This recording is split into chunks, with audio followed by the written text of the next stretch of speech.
नमस्कार विद्यार्थी मित्रांनो, स्वागत आहे तुम्हा सर्वांचं अभ्यास गुरु या चॅनलवर. विद्यार्थी मित्रांनो, या व्हिडिओमध्ये 50 वन लाइनर प्रश्न आपण पाहणार आहोत. पहा, या ठिकाणी प्रश्न पहिला आहे. भारताचे मार्टिन ल्युथर किंग कोणाला म्हणतात? कोणाला म्हणतात? तर स्वामी दयानंद सरस्वती. लक्षात ठेवा, भारताचे Martin Luther king Swami Dayanand Saraswati यांना म्हणतात. विद्यार्थी मित्रांनो, स्वामी दयानंद सरस्वती यांचा जन्म कोठे झाला, कधी झाला हे आपल्याला माहिती पाहिजे. पहा, स्वामी दयानंद सरस्वती यांचा जन्म गुजरातमधील टंकारा या गावी 1824 मध्ये झाला होता.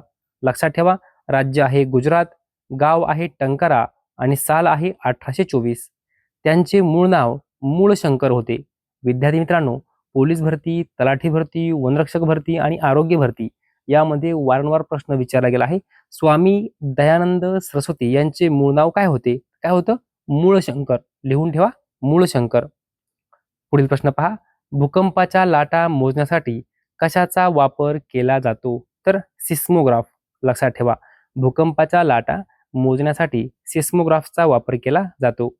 पुढे पहा. भूकंप पहिल्यांदा जाणवणाऱ्या पृष्ठभागावरील जागेला काय म्हणतात? काय म्हणतात? तर भूकंप केंद्र म्हणतात. काय म्हणतात? भूकंप केंद्र. पुढे पहा. बक्सरच्या लढाईच्या वेळी दिल्लीचा शासक कोण होता? तर शाह आलम दुसरा. बक्सरची लढाई कधी झाली होती? 1764 मध्ये. मग या बक्सरच्या लढाईच्या वेळी दिल्लीचा शासक कोण होता? तर शाह आलम दुसरा. पुढे पहा. कलकत्ता उच्च न्यायालयाची स्थापना कोणाच्या कारकिर्दीत झाली? तर वॉरेन हेस्टिंग्स. कलकत्ता उच्च न्यायालयाची स्थापना वॉरेन हेस्टिंगच्या कारकिर्दीत झाली. पुढे पहा. भारतीय संविधानात राष्ट्रपतींच्या निवडणुकीची पद्धत कोणत्या देशातून स्वीकारण्यात आली? योग्य उत्तर आहे Ireland. Ireland.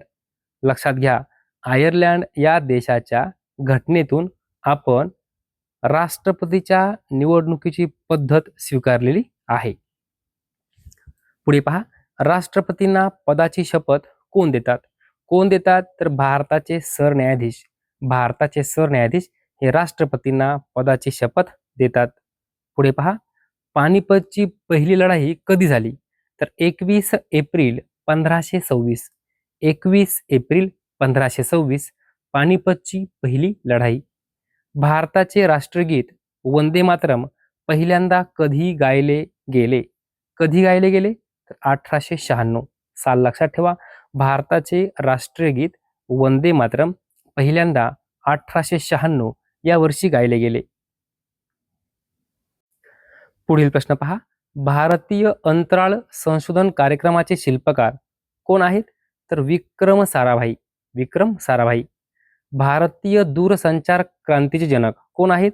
Sam Pitroda. Sam Pitroda. मराठवाड्याचे काश्मीर कशाला म्हणतात? तर अजिंठा डोंगर याला मराठवाड्याचे काश्मीर म्हणतात. खानदेशचे काश्मीर कशाला म्हणतात? तर Toranmal. Film and television institute कोठे आहे? तर पुणे या ठिकाणी आहे. Film and television institute. National film archive म्हणजेच राष्ट्रीय फिल्म संग्रहालय कोठे आहे? तर पुणे या ठिकाणी आहे. भंडारदरा धरणाच्या जलाशयास कोणत्या नावाने ओळखले जाते? तर ऑर्थर लेक किंवा विल्सन डॅम. लक्षात ठेवा, ऑर्थर लेक या नावाने ओळखले जाते, तसेच विल्सन डॅम या नावाने सुद्धा ओळखलं जातं. पर्यायामध्ये काय आहे त्यावरनं उत्तर द्यायचं आहे. ऑर्थर लेक असेल तर ऑर्थर लेक आणि विल्सन डॅम असेल तर विल्सन डॅम. गोसीखुर्द धरणाच्या जलाशयास कोणत्या नावाने ओळखले जाते? तर इंदिरा सागर. गोसीखुर्द धरणाच्या जलाशयास इंदिरा सागर या नावाने ओळखले जाते. पुढे पहा. अलिप्ततावादाची कोणती दोन मूलभूत तत्वे आहेत? तर शांतता व स्वातंत्र्य. लक्षात ठेवा, अलिप्ततावादाची शांतता व स्वातंत्र्य ही दोन मूलभूत तत्वे आहेत. पुढे पहा. पंचायत समितीच्या सभापती व उपसभापतीचा पती यांचा कार्यकाळ किती वर्षाचा असतो? जे काही पंचायत समितीचे सभापती आहे, उपसभापती आहे, यांचा कार्यकाळ किती वर्षांचा असतो? तर 2.5 वर्षांचा असतो. पुढे पहा. भारतावर आक्रमण करणाऱ्या कोणत्या इराणी शासकाला इराणचा नेपोलियन म्हटले जाते? तर नादिरशाह. नादिरशाह. कोणत्या राज्याच्या शासकाला नवाब वजीर म्हटले जात असे? तर अवधचा शासक. जो काही अवधचा शासक होता त्याला नवाब वजीर असे म्हटले जात असे. न्यूटनचे गतिविषयक एकूण किती नियम आहेत? तर 3 नियम आहेत. लक्षात ठेवा. न्यूटनचे गतिविषयक 3 नियम आहेत. चा शोध कोणी लावला? तर फ्रेडरिक मिशर या शास्त्रज्ञाने चा शोध लावला. Friedrich Miescher. कोणत्या पिकाच्या बाबतीत भारतात हरितक्रांती यशस्वी झाली असे म्हणता येईल? तर गहू व भात. गहू व भात या पिकाच्या बाबतीत भारतामध्ये हरितक्रांती यशस्वी झाली असे म्हणता येईल. इंडियन इन्स्टिट्यूट ऑफ ट्रॉपिकल मेटेओरॉलॉजी ही केंद्रीय संशोधन संस्था कोणत्या शहरात आहे? तर पुणे शहरात आहे. लक्षात ठेवा. इंडियन इन्स्टिट्यूट ऑफ ट्रॉपिकल मेटेओरॉलॉजी ही केंद्रीय संशोधन संस्था पुणे शहरात आहे. भारतीय राज्यघटनेच्या मसुदा समितीचे अध्यक्ष कोण होते? कोण होते? डॉक्टर बाबासाहेब आंबेडकर. 100 वेळापेक्षाही जास्त वेळा हा प्रश्न पोलीस भरती, तलाठी भरती, आरोग्य भरती, वनरक्षक भरती यामध्ये विचारला गेला आहे. प्रश्न महत्त्वपूर्ण आहे, लिहून ठेवा. भारतीय राज्यघटनेच्या मसुदा समितीचे अध्यक्ष कोण होते? डॉक्टर बाबासाहेब आंबेडकर. भारतातील कोणत्या राज्याला सर्वात लांब समुद्र किनारा आहे? तर गुजरात राज्याला सर्वात लांब समुद्र किनारा आहे. गिद्दा आणि भांगडा हे कोणत्या राज्याचे लोकनृत्य आहेत? तर पंजाब. पंजाब राज्याचं जे काही लोकनृत्य आहे ते काय आहे? गिद्दा आणि भांगडा. टेलिव्हिजनचा शोध कोणी लावला? जॉन लॉगी बेयर्ड. जॉन लॉगी बेयर्ड. इथिओपियाचे चलन काय आहे? तर बीर. इथिओपिया हा देश आहे. या देशाचे चलन काय आहे? बीर. केनिया.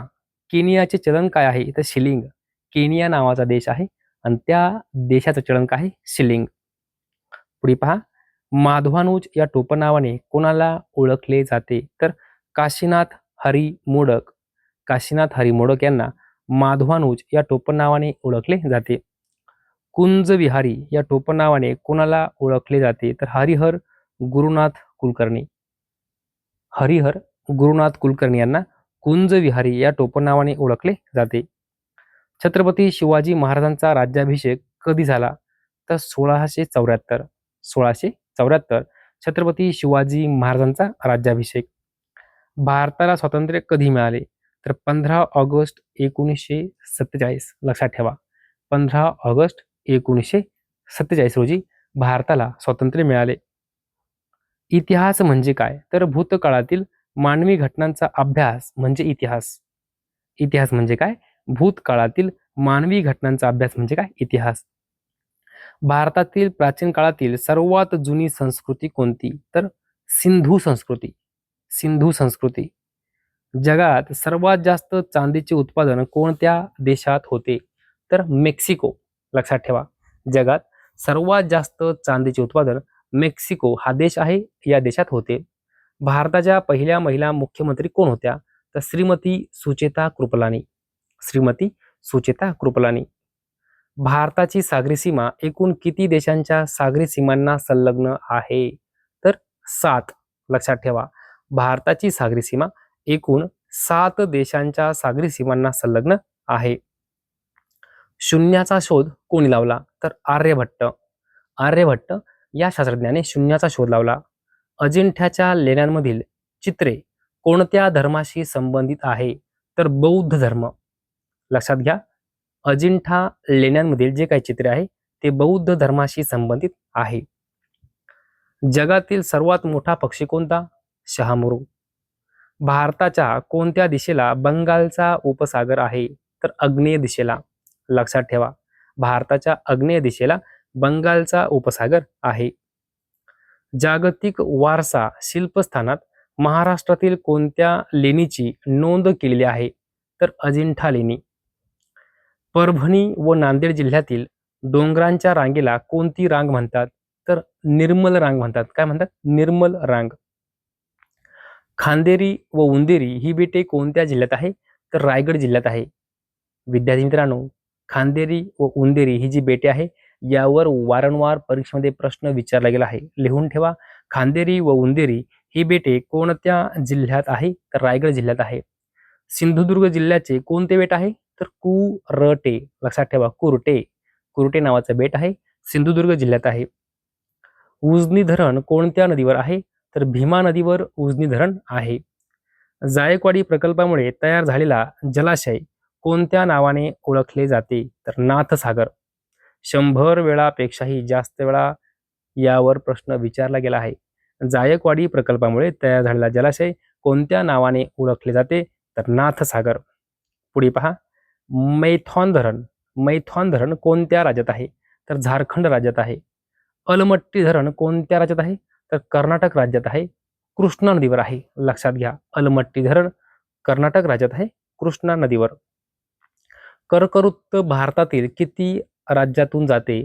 तर 8 राज्यातून जाते. किती? 8. विद्यार्थी मित्रांनो, अशा प्रकारे या व्हिडिओमध्ये जवळजवळ 50 वन लाईनर प्रश्न आपण पाहिलेले आहेत. हे सर्व प्रश्न वारंवार परीक्षेमध्ये विचारले गेलेले आहेत. जर तुम्हाला हा व्हिडिओ आवडला असेल तर नक्की लाईक करा, शेअर करा, सबस्क्राईब करा. धन्यवाद.